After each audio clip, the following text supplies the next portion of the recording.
In the 41st millennium, some warriors get a shot at immortality, a chance to keep fighting for the Emperor long after their bodies have failed. But what if, just what if, that highest honor is actually a fate worse than death? Today, we're going to pull back the curtain on the terrifying truth of the Dreadnought. Yeah, that's a chilling thing to hear, isn't it? That line comes from a soul who bought into the promise, who truly believed that eternal service was a gift.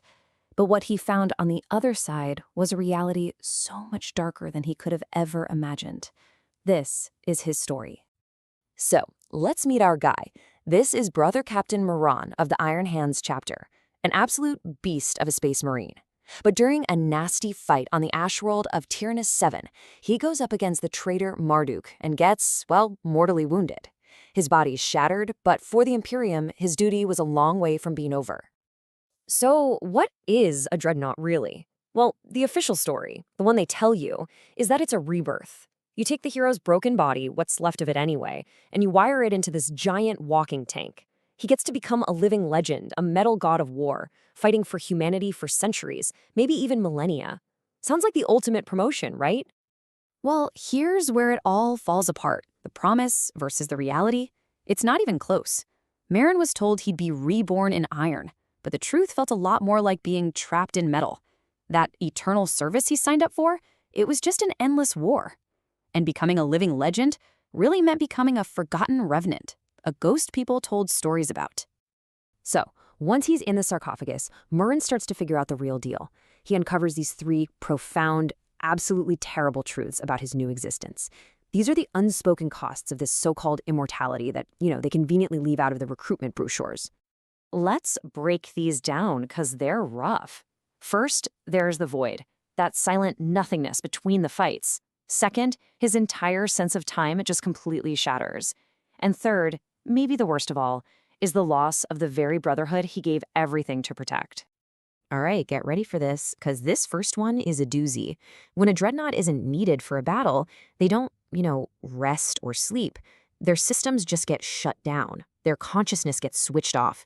It's not like a dreamless nap. It is a total void. You just stop existing until someone flips the switch for the next war. And that void leads directly to the second truth. Time becomes completely meaningless. Meron tells this story about asking after his old second-in-command. The tech marine just casually tells him, oh, he died in glorious combat 200 years ago. 2 centuries passed for the rest of the universe in what felt like a single blink to Meron. His entire existence is just these short, violent bursts of war, separated by absolute nothing. And if you want to grasp the sheer, mind-breaking scale of this horror, just think about the oldest ones out there. Bjorn the Fell-Handed, the legendary space wolf Dreadnought, has been serving like this for over 10,000 years. An entire eternity spent as a weapon, only switched on to kill, with no real life happening in between. And here it is, the third truth, summed up perfectly by another dreadnought that Meron met. You become totally disconnected from your living brothers. Sure, they look at you with awe. You're an ancient relic, a holy weapon, but you're not one of them anymore. Not really. War becomes the only thing you have left, because everything else, your memories, your friends, your life, it all just fades away into the void.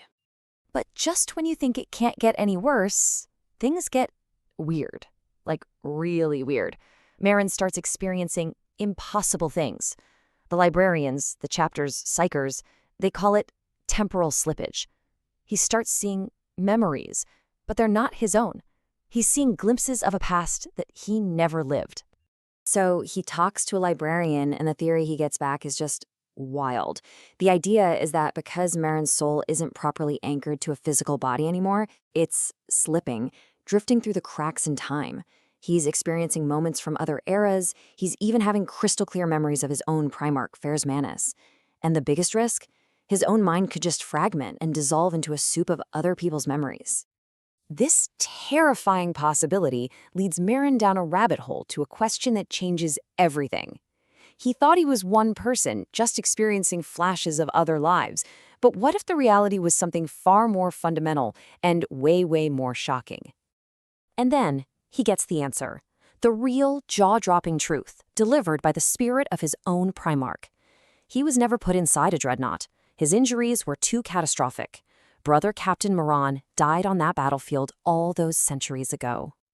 He's a ghost, a phantom soul. His sense of duty was so powerful that it literally refused to let him die and move on.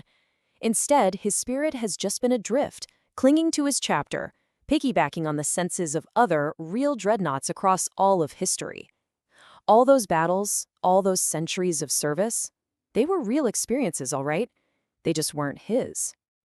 Now that he knows what he truly is, the spirit of his Primarch, Ferrus Manus, gives Meron's soul a choice.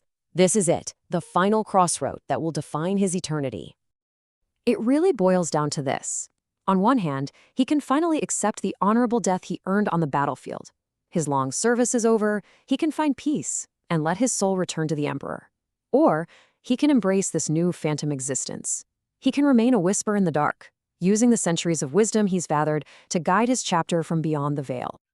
And, well, being a space marine, you can probably guess which one he picks. He chooses duty.